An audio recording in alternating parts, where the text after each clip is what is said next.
வணக்கம் நண்பர்களே. நம்ம சேனலில் ரெகுலராக பொலிட்டிக்கல் அனாலிசிஸ் வீடியோஸ் அப்லோட் பண்ணுவோம்.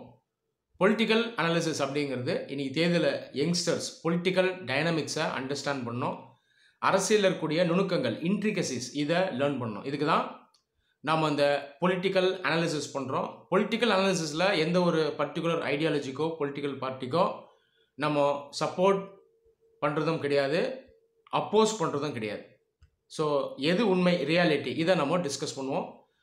இந்த அடிப்படையில் இந்த வீடியோவில் நம்ம எதை பற்றி டிஸ்கஸ் பண்ண போகிறோம்னு பார்த்தீங்கன்னா, மகாராஷ்டிரா மாநிலத்தில் இன்னைக்கு தேதியில் இருக்கக்கூடிய அந்த பொலிட்டிக்கல் கிரைசிஸ், அரசியல் நெருக்கடி. இதை தான் நீங்கள் ரெகுலராக நியூஸை ஃபாலோ பண்ணுறவராக இருந்தால் உங்களுக்கு இதை பற்றி நல்லா தெரிஞ்சிருக்கும். இப்போது மகாராஷ்டிராவில் சிவசேனா கவர்மெண்ட்டு தான் இருக்குது. ஒரு சில நாட்களுக்கு முன்னாடியும் சிவசேனா கவர்மெண்ட்டு தான் இருந்தது. ஆனால் இதில் மிகப்பெரிய மாற்றம் என்னென்னா, சிவசேனா லீடர் உத்தவ் தாக்கரே அவர் தான் அங்கே சிஎம்மாக இருந்தார். அதுக்கப்புறம் என்ன ஆச்சுன்னா, இந்த சிவசேனா கட்சியிலே ரெபல் குரூப் ஆஃப் எம்எல்ஏஸ் அவங்க தனியாக ஒரு அங்கமாக உருவாகி அவங்க என்ன சொன்னாங்கன்னா, இப்போதைக்கு இருக்கக்கூடிய சிவசேனா கவர்மெண்ட், உத்தவ் தாக்கரே அவர்கள் கீழே இருக்கக்கூடிய கவர்மெண்ட் மக்களினுடைய உண்மையான பிரதிநிதியாக இல்லை, மக்களுக்கு எதிராக செயல்படுறாங்க, கொள்கைக்கு எதிராக செயல்படுறாங்க, நாங்கள் தான் உண்மையான சிவசேனா அப்படின்னு இவங்க ரெபல் பண்ணாங்க. இந்த ரெபல் குரூப்னுடைய லீடர் யாருன்னு பார்த்தீங்கன்னா ஏக்நாத் ஷிண்டே. இன்னைக்கு தேதியில் இப்போ அவர் தான் மகாராஷ்டிராவுடைய சீஃப் மினிஸ்டராக இருக்கார். இவர் சப்போர்ட் பண்ணுறது யாருன்னு பார்த்தீங்கன்னா பிஜேபி பார்ட்டி. ஸோ இதுதான் பிரீஃப் பேக்ரவுண்ட். சரி, ஏன் இந்த திடீர் அரசியல் மாற்றம், ஏன் இப்போ சிஎம் மாறி இருக்காங்க, இந்த சிவசேனா கட்சிக்குள்ளேயே ஏன் இவ்வளோ பெரிய விரிசல்? ஸோ இதற்கான விடைகளை நம்ம இப்போ பார்ப்போம். இதை பார்க்குறதுக்கு முன்னாடி இந்த சிவசேனா கட்சி இது எப்படி உருவாச்சு, இதனுடைய கொள்கை என்ன, ஏன் இப்போது பிஜேபியோட ஒரு பவர் டஸ்ஸில் இவங்க இருக்காங்க, ஏன் இந்த அளவுக்கு பொலிட்டிக்கல் ஆப்பர்ச்சுனிசம் மகாராஷ்டிராவில் இன்றைக்கி இருக்குது அப்படின்றத நம்ம பார்க்கலாம். சிவசேனா இந்த கட்சி ஆரம்பிக்கப்பட்ட வருடம் பார்த்தீங்கன்னா 1966. இது ஆரம்பித்தவர் லேட் பால் தாக்கரே. பால் தாக்கரே ஒரு ஜேர்னலிஸ்டாக இருந்தவர், ஒரு கார்ட்டூனிஸ்ட். அவர் இந்த நியூஸ் பேப்பர்ஸ்லாம் அந்த கார்ட்டூன் வரைகிறவர். 1966 கட்சி ஆரம்பிக்கப்படுது. எதன் அடிப்படையில் ஆரம்பிக்கப்படுதுன்னா, மகாராஷ்டிரா, அதுவும் ஸ்பெசிஃபிக்காக பாம்பே சிட்டி மராத்தியர்களுக்கு தான் முன்னுரிமை, இந்த நேட்டிவ் மராத்திஸ்க்கு தான். வெளி மாநிலங்கள்லேருந்து வரக்கூடியவங்களுக்கு இங்கே முன்னுரிமை கிடையாது. இந்த அடிப்படையில் அந்த கட்சியை அவங்க உருவாக்குறாங்க. ஸோ ரைட் ஃபார் மராத்திஸ், இந்த மராத்தி மனோஸ் அப்படின்னு சொல்லுவாங்க. அது இல்லாமல் ஹிந்துத்துவாவை கல்ச்சுரல் ஐடியாலஜியாக வச்சும் இந்த கட்சி ஆரம்பிக்கப்படுது. அந்த காலகட்டத்தில் மகாராஷ்டிராவில் கம்யூனிஸ்டும் நல்ல ஸ்ட்ராங்காக இருந்தாங்க. கம்யூனிஸ்டுக்கும் சிவசேனாக்கும் போட்டி இருந்தது. சொல்லப்போனால் கம்யூனிஸ்டை ஓரம் கட்டுறதுக்கு இன்டைரக்டாக சிவசேனாவை உருவாக்கி விட்டதே காங்கிரஸ் தான் அப்படின்ற விமர்சனமும் இன்றைக்கி டேட்டில் இருக்குது. 1960s மகாராஷ்டிரா பார்த்தீங்கன்னா மராத்திஸ் அங்கே மெஜாரிட்டியாக இருந்தாலும் பாம்பே சிட்டி, இன்னைக்கு தேதியில் மும்பை இருக்கு இல்லையா, இந்த மும்பை சிட்டியில் மராத்தி பீப்புள் பார்த்தீங்கன்னா மைனாரிட்டியாக தான் இருந்தாங்க. அதை நம்பர்ஸில் சொல்கிறேன். காரணம் என்னன்னா, வெளி மாநிலங்கள்லேருந்து வந்த லட்சக்கணக்கான பேர் பாம்பேக்குள்ளே இருந்தாங்க. North India, south India, north east India, வேலைவாய்ப்பு, கல்வி, இதுக்கெல்லாம் உள்ளே இருந்தாங்க. அப்போ பார்த்தீங்கன்னா நேட்டிவ் மராத்திஸ்க்கும் வெளியே இருந்து வந்தவங்களுக்கும் ஹெவியாக காம்படிஷன் இருந்தது. ஸோ இந்த பிரச்சனையை முன்னெடுத்து வச்சு வந்த ஒரு முக்கியமான கட்சி சிவசேனா. அதுக்கப்புறம் பார்த்தீங்கன்னா சிவசேனா முன்னெடுத்து வச்ச அந்த ஆக்டிவிட்டீஸ் வைலண்ட்டாகவும் இருந்தது. நிறைய இடத்துல இந்த அவுட் சைடர்ஸ்னு அவங்க சொல்கிறாங்க இல்லையா, அவங்க மேலே அட்டாக்ஸும் நடந்திருக்கு, south Indians as well as north Indians. அதே நேரத்தில் எலக்ட்ரல் பாலிட்டிக்ஸ்லையும் முழு நேரமாக இறங்கி சிவசேனா வேலை செஞ்சாங்க. 1985 மும்பை முனிசிபல் கார்பரேஷன் எலெக்ஷன்ஸில் வின் பண்ணுறாங்க. ஸோ மும்பையே பார்த்தீங்கன்னா அவங்களுடைய அந்த கண்ட்ரோலில் வருது. அதுக்கப்புறம் 1995 பிஜேபியோட கூட்டணி சேர்ந்து மகாராஷ்டிராவில் ஆட்சி அமைக்கிறாங்க. ஸோ இதுதான் ஒரு முக்கியமான டேர்னிங் பாயிண்ட். பிஜேபி சிவசேனா இந்த ரெண்டு கட்சிகளுக்கு உள்ளான உறவு நீங்கள் பார்த்தீங்கன்னா ரொம்ப ஸ்ட்ராங்கானது. ஏன்னா ஐடியாலஜி வைஸ் ரெண்டு கட்சியுமே ஹிந்துத்துவா அப்படின்ற கல்ச்சுரல் நேஷனலிசமை முன்னெடுத்து வைக்கக்கூடிய கட்சிகள். பொலிட்டிக்கல் ஸ்பெக்ட்ரமில் பார்த்தீங்கன்னா ரெண்டும் வலதுசாரி, ரைட். பிஜேபி கண்டிப்பாக ரைட், சிவசேனா சொல்லப்போனால் ரைட்லேயே இன்னும் ஃபார் ரைட், இன்னும் அந்த கொள்கையில் ஸ்ட்ராங்காக இருக்கக்கூடியவங்க. பிஜேபி லீடர்ஸ் அவங்களுக்கும் சிவசேனா லீடர் பால் தாக்கரே அவருக்கும் ஒரு நல்ல உறவு இருந்தது. சொல்லப்போனால் இன்னைக்கு தேதியில் பிரைம் மினிஸ்டராக இருக்கக்கூடிய நரேந்திர மோடி அவர்கள் அவரே பால் தாக்கரே உயிரோடு இருக்கும்போது அவரை மீட் பண்ணி பிளெஸ்ஸிங்ஸ் எல்லாம் வாங்கியிருக்காரு. இப்படிப்பட்ட உறவு தான் ரெண்டு கட்சிகளுக்குள்ளே இருக்குது. சொல்லப்போனால் ரெண்டு பேரும் நேச்சுரல் பார்ட்னர்ஸ் அப்படின்னே சொல்லலாம். ரெண்டு கட்சிகளும் பார்த்தீங்கன்னா ஒருத்தருக்கு ஒருத்தர் ஸ்ட்ராட்டஜிக்காக சப்போர்ட் பண்ணுவாங்க. நரேந்திர மோடி அவர்கள் 2014 பிரைம் மினிஸ்டர் ஆகிறார். அந்த டைமில் இனிஷியலாக சிவசேனா மோடிக்கு ரொம்பவே சப்போர்ட் பண்ணாங்க. இன்டர்நேஷ்னல் லெவலில் மோடி ஒரு மிகப்பெரிய லீடர் அப்படின்னு அவங்களே ப்ரைஸ் பண்ணாங்க. ஆனால் இந்த ஹனிமூன் ஒரு ஷார்ட் டைம் தான் இருந்தது. அதே வருஷம் எலெக்ஷன் முடிஞ்சு ஒரு 6 மாதத்துக்கு அப்புறம் அந்த கூட்டணியில் விரிசல் ஏற்படுது. அப்போ பார்த்தீங்கன்னா ரெண்டு பேரும் ஸ்டேட்மெண்ட்ஸ் வந்து எக்ஸ்சேஞ்ச் பண்ணுறாங்க.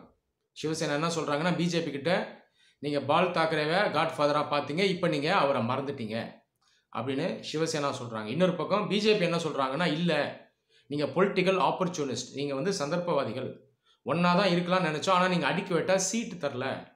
நம்ம ரெண்டு கட்சி மட்டும் மெயின் கட்சி கிடையாது, கூட்டணியில் இன்னும் நிறைய ஸ்மால் பார்ட்டிஸ்லாம் இருக்காங்க, நீங்கள் அவங்கள அகாமடேட் பண்ணல, அதனால் தப்பு உங்கள் மேலே தான் அப்படின்னு அவங்க சொன்னாங்க. ஸோ அந்த விரிசல் பார்த்தீங்கன்னா 2014 வர ஆரம்பிச்சிச்சு. இந்த விரிசல் இதனுடைய கிளைமேக்ஸ் எப்போ வருது பார்த்தீங்கன்னா ரீசெண்டாக 2019 டோட்டலாக பிரேக் ஆகி சிவசேனா யாரோட சேர்றாங்கன்னா என்சிபி, நேஷனலிஸ்ட் காங்கிரஸ் பார்ட்டி, அது இல்லாமல் இந்தியன் நேஷனல் காங்கிரஸ், அதாவது காங்கிரஸ், 3 கட்சிகளும் சேர்ந்து ஒரு கூட்டணி அமைக்கிறாங்க. மகா விகாஸ் அகாடி அப்படின்ற பேரில் அந்த கவர்மெண்ட் ஃபார்ம் ஆகும். இப்போ ஒரு 10 நாள் முன்னாடி வரைக்கும் இந்த கவர்மெண்ட்டு தான் அங்கே ஆட்சியில் இருந்தது. சீஃப் மினிஸ்டர் யாருன்னு பார்த்தீங்கன்னா உத்தவ் தாக்கரே பால் தாக்கரே அவருடைய மகன். இப்போ இந்த ரெண்டு கட்சிகள் பிஜேபி சிவசேனா யார் மேலே தப்பு அப்படின்னு என்கிட்ட கேட்டிங்கன்னா, ரெண்டு பேருமே ஆப்பர்ச்சுனிஸ்ட் அப்படின்னு நான் சொல்லுவேன். இதுதான் உண்மை. அரசியலை நல்லா புரிஞ்சிருந்தீங்கன்னா அதை உங்களாலே உணர முடியும். சிவசேனா பொறுத்த வரைக்கும் ஐடியாலஜிக்கலாக பிஜேபியோட ரொம்ப க்ளோஸாக இருந்தாங்க, பார்ட்னர்ஸாக இருந்தாங்க. ஆனால் ரீசன்ட் டைம்ஸில் அவங்க வந்து தங்களை அசர்ட் பண்ணோன்னு அவங்க நினச்சாங்க. இது உண்மைதான். 2014 ஷீட் ஷேரிங்கில் ப்ராப்ளம் இருந்தது. அது இல்லாமல் இவ்வளோ காலம் எதிர்த்த காங்கிரஸ் கட்சியோடைய கூட்டணி வச்சு 2019 ஆட்சி பிடிக்கிறாரு உத்தவ் தாக்கரே. ஆட்சி பிடிச்சதுக்கு அப்புறம் சிவசேனா கட்சி உள்ளேயே பார்த்தீங்கன்னா இன்டர்னலாக நிறைய ப்ராப்ளம்ஸ். அந்த கட்சியில் இருக்கக்கூடிய நபர்கள் அவங்களே நிறைய கிரீவன்சஸை எடுத்துகிட்டு வந்தாங்க. உத்தவ் தாக்கரே பார்த்தீங்கன்னா அந்தளவுக்கு ஆக்சசபிளாக இல்லை. என்சிபி லீடர்ஸ், காங்கிரஸ் லீடர்ஸ் கூட ஆக்சசபிளாக இருக்காரு, ஆனால் சொந்த கட்சியை சேர்ந்த எங்ககிட்ட அந்த அளவுக்கு ஆக்சசபிளாக இல்லை. இந்த கிரீவன்ஸ் இருந்தது. அது இல்லாமல் அடிமட்டத்தில் கிராஸ் ரூட் லெவலில் பார்த்தீங்கன்னா சிவசேனா பார்ட்டிக்கும் அந்த ஒர்க்கர்ஸ்க்கும் நிறைய இடங்களில் கனெக்ட் அந்த அளவுக்கு இல்லை.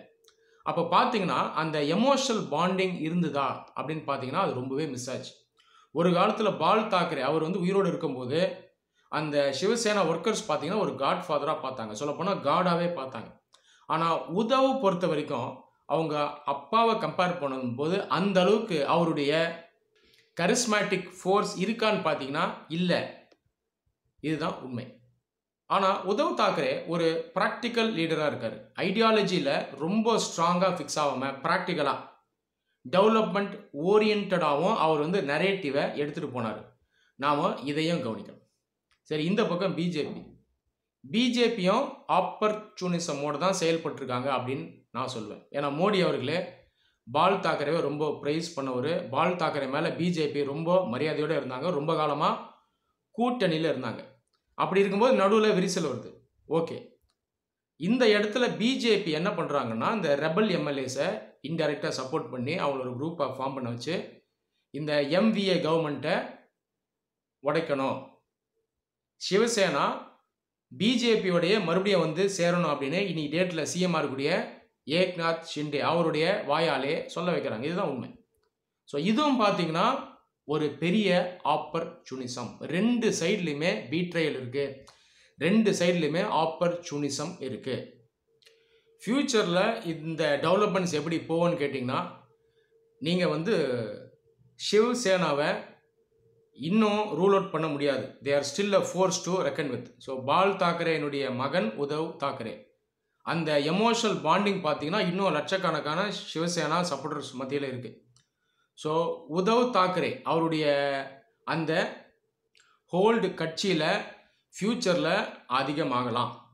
இதை பிஜேபி அண்டர்மைன் பண்ணாங்கன்னா அவங்களுக்கு ஆபத்து. பிஜேபி இப்போதைக்கு பேன் இந்தியா லெவலில் ரொம்ப ஸ்ட்ராங்கான பார்ட்டியாக இருக்காங்க. இன்னும் சில வருடங்களுக்கு இருக்கக்கூடிய சாத்தியக்கூறு அதிகம். ஆனால் பெர்மனண்ட்டாக இருந்துட முடியாது. இன்னும் 10 வருஷம் 20 வருஷத்துக்கு அப்புறமும் இருக்க முடியுமான்னு அவங்களால சொல்ல முடியாது. மகாராஷ்டிராவில் பொலிட்டிக்கல் சிச்சுவேஷன் எப்படி மாறும்னு பிஜேபினால சொல்ல முடியாது.